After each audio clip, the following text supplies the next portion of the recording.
Je vais vous parler dans cette session de la déchirure musculaire, qui est en fait la dernière phase avant la rupture. La déchirure musculaire, traitée par laser et donc photobiomodulation, est pour moi une pathologie de référence. Pourquoi? Parce que grâce à la photobiomodulation, vous pouvez traiter toutes les phases. Deuxièmement, ce qui est intéressant, c'est d'allier la photobiomodulation avec le travail manuel. Dans les trois phases, donc initiale, précoce et ultérieure, vous allez d'abord traiter l'œdème, c'est-à-dire augmenter la microcirculation, puis petit à petit, vous allez augmenter la production d'ATP, augmenter la production de collagène afin de traiter la déchirure plus rapidement. Pour cette première phase où nous avons un œdème important, nous allons donc traiter avec une tête sans contact. Nous utilisons donc taille importante, type de corps moyen, la peau claire et donc pathologie aiguë. Nous appuyons sur la zone et donc la zone des ischio-jambiers.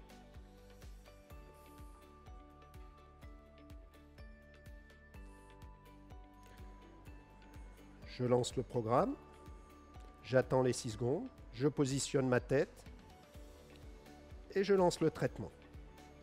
Traitement longitudinal le long de la déchirure.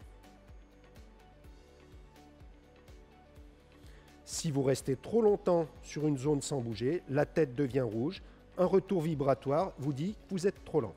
Vous pouvez aussi quadriller la zone.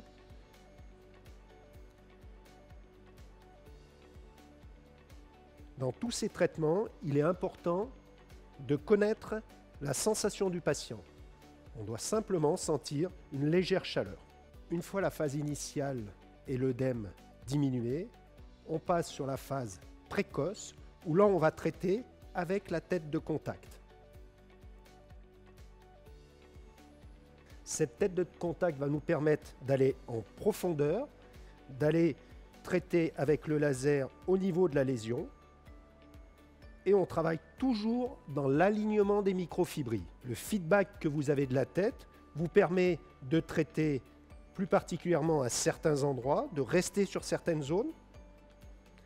Et à mesure que la détente musculaire se fait, vous pouvez traiter de façon un peu plus large.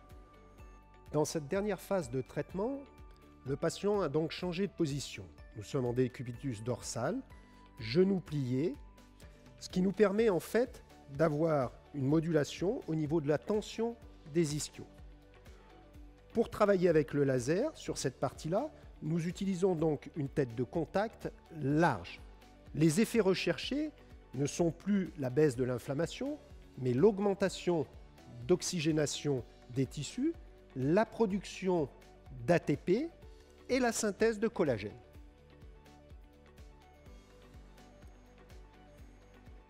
Nous travaillons donc avec la tête large et nous adaptons en fait la tension des ischios en fonction de la douleur. Vous pouvez aussi demander au patient de contracter les ischios. Est-ce que vous pouvez appuyer sur mon épaule? Voilà. Puis relâcher. Tout ce travail nous permet aussi d'avoir un feedback au niveau de la tête sur les ischio-jambiers.